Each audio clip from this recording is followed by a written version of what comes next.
Continue.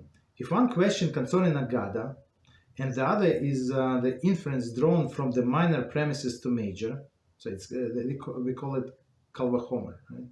Attention is paid to the question which concerns the inference drawn from minor premise to major one. If one question concerning the inference drawn from minor premise to major one, and the other an analogy established on the basis of the similar words, attention is paid to the question which concerns the analogy established on the basis of similar words. Okay, so that's the end of this piece. So let's do it again, and we're going to explain. Bezerah Shavah. If one question concerns Aggadah, so now we're going like down, Aggadah, and the other inference drawn from minor premise to the major one. Commentary. Kal Vachomer for theory reasoning. This is one of the 13 rules of biblical exegesis mentioned by Rabbi Shmuel. Introduction to the Sifra. For example, Baba Metzia 3b attempts to derive the following concept using Kal Vachomer. Okay, so before we continue, so let's try to understand. So now we say Aggadah, that is already written, and it's more or less understandable. Okay, so one question about Aggadah and one question about this Kal Vachomer. Kal Vachomer says, needless to say, meaning if this is true, and it's only small proof to this, so that one that they have bigger proof, for sure it is true. So that is what Kal Vachomer means. But it's already involved logic, right? So it's not as on a high level when everything is straightforward, right? Here we're talking about logic. Okay. So 1 second. So it says. So and they give an example of this Kal Vachomer. Let's see. Just as a person, own statement, which do not obligate him to pay fine, and hence can be considered a minor premise, obligating him to take an oath, the testimony of the witnesses, which does obligate to pay him a fine, and hence can consider a major premise, should also obligate him to take an oath. Okay. So what does it mean? Let's explain this example. So we're talking about here's when two people come to court, based in, and in all of these matters, I mean, like all the criminal matters, all other matters, you need two witnesses. But there are some, in some cases, especially financial, right? Sometimes one witness is enough, but and one of the sides must swear, must take an oath, right? So to confirm or deny the claim of another side. So let's see. So one more time. Just as a person's own statement. So he said, for example, guy comes. So here's a practical example. It's from Baba Metzia. No, that doesn't say, but I think it's for Baba Metzia. No, it says for Baba Metzia 3b. So he two people came to the court, right? And one gang says this Reuven, right? Shimon says to the court, Reuven owes me 400 coins, right? And Reuven says, no, I don't owe you 100 coins, right? For 400 coins, I owe you only 200 coins, because 200 coins I already paid you like two months ago. That's it. Original loan was 400. I pay you back 2, so I owe you 200. So and court, okay. So they accept that what Reuven just said, right? Meaning about that he that he admitted 200 coins that he still owed. And so he must. The court make him swear about the remaining 200 coins. Okay, so meaning on his the thing is that that court, in some sense, they accepted his testimony of a single witness, even though we just mentioned that we do not accept the testimony of single witness, but in this case we do, right? Since he admitted, and we allowed him to swear about the rest that he already paid.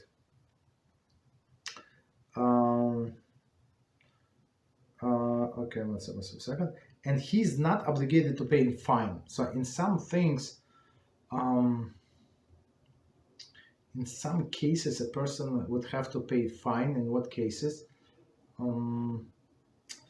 Just one second. That he denied that he actually borrowed the money, and he swears. So now he has to pay back, and I think he has to add one quarter. So, but if it's only was not proven, it's only his testimony. Just one second. Consider minor prayer, obligate him to take an oath, the testimony of the witnesses, which does so, and he's not obligated to pay fine. So if somebody testify against himself, so he's not obligated to pay any fine, right? So needless to say, when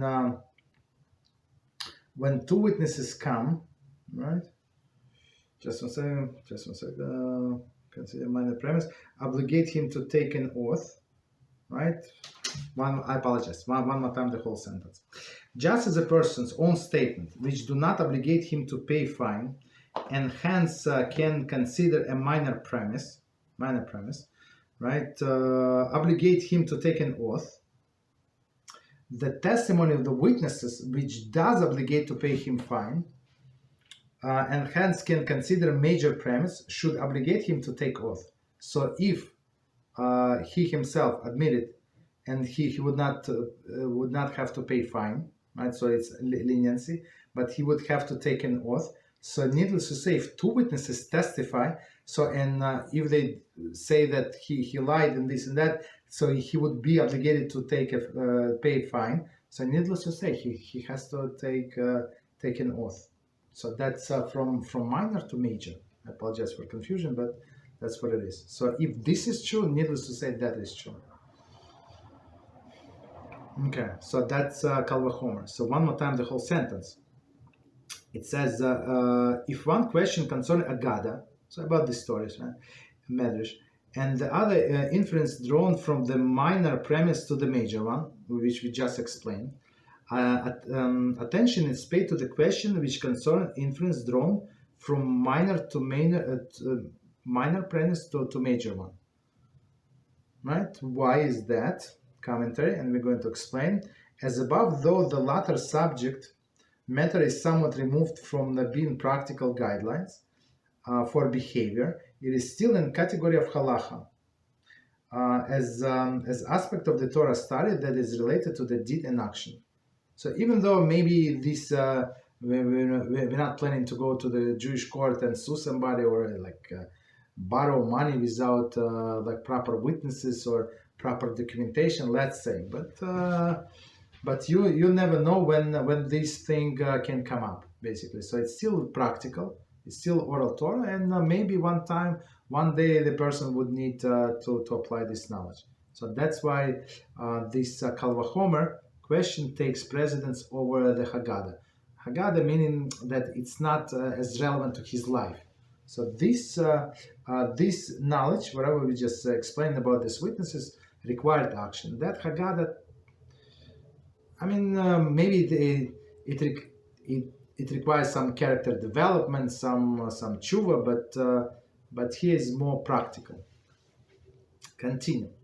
If one question concerning the inference drawn from minor to major premise, minor premise to major one, and the other is analogy established on the basis of similar words, Gezerah Shavah, attention is paid to the question which concerns the analogy established on the basics of simple words. So if you actually read Rashi, commentary on Rashi on the Torah, so I recommend if somebody don't have this Art Scroll edition, these 5 volumes, it's a must. You you can read it over and over, even every year. Me personally, I don't read it every year. I read other commentaries, then come back to Rashi. I just finished last year. I learned Rashi again. So even every year you learn Rashi commentary and commentary on the commentary. This explanation, it's every year it's very different from the previous one. You get to learn much more. Okay, so we have this another principle of learning Torah as similar words. So this word in this case means this and that. Why? Because in another place they're using the same words, and then it's very clear what they meant, what the Torah means. Okay. So this one is even takes precedence over the Kal Vachomer, meaning needless to say. So let's see. So it's called Gezerah Shavah, similar words. This is also one of the 13 rules of the biblical exegesis mentioned by Rabbi Shmuel, cited above. This is just a side commentary. So we actually read every day in the morning. We read not women not, as well on the Monday, but women don't read that. But men obligated actually to read all these 13 principles. It's and the end of the Karbonos, right before the Psuki de Zimra. That's last paragraph. All of the 13 principles, how our sages learn Torah and how do they understand. When the common words or phrase is found in 2 separate verses, an analogy is established between them, and a concept applicable in one can be related to the other. However, it must be emphasized that Gezerah Shavah cannot be arrived at independently, but must be received from a teacher, who in turn received it from a teacher in a chain extended back to the Moshe Sinai. So it's very interesting. So some people make this mistake, and I get it very often when people read they read commentary of Rashi, and Rashi would say, and how do you know why did I translate this word like this? Why? Because it says because here it says this word, another place it says this words, and there it's very clear what it means, and that's why I translate it like here. So a person might think that I also can do that. What's the problem? I don't know the words. Yeah, here's the one word, there another word, so I can the similar words and can draw the conclusion. So our sages teach that's not how it works. So all of these Kal Vachomers, and unfortunately I don't remember, but it was I saw in one commentary it was actually a specific number, maybe 500, maybe I don't know, like big number, that was passed from Moshe Rabbeinu. So HaShem gave him this knowledge. He transferred this knowledge to all of these our sages, right? And that's how we know that we can we learn idea in this place from similar words, but we cannot draw any conclusion on our own.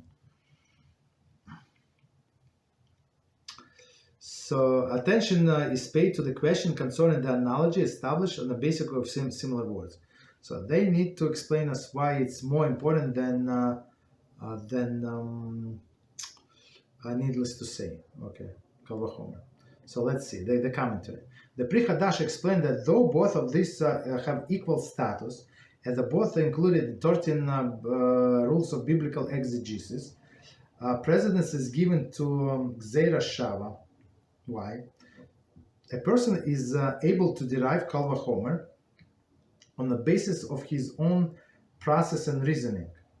In a contrast, since Gezerah Shavah is not product of one's own thought process, it is more likely to be forgotten. Hence, it is a precedent, given a precedence. So I think it's very brilliant commentary. So let me explain this commentary. So on one hand, this Kal Vachomer, this needless to say, and Gezerah Shavah, similar words, they are in the same category. But this, needless to say, we can derive on our own. Like if you apply logic and you know the rules, you can derive the things on your own. There is no problem. But the Gezerah Shavah, the similar way, you cannot derive on your own. As we said, it's was passing from generation to generation, right? So you must know it's whether you know or not. Period. You know or not. Very simple. Okay, so that's why that person requires the answer like first, because he would not able to do, even if he is brilliant, he would not be able to do on his own, and he for sure requires help. And that person, maybe he can derive it by himself. At least he can wait until we answer the second person. Okay, next paragraph. By the way, any questions on what we said?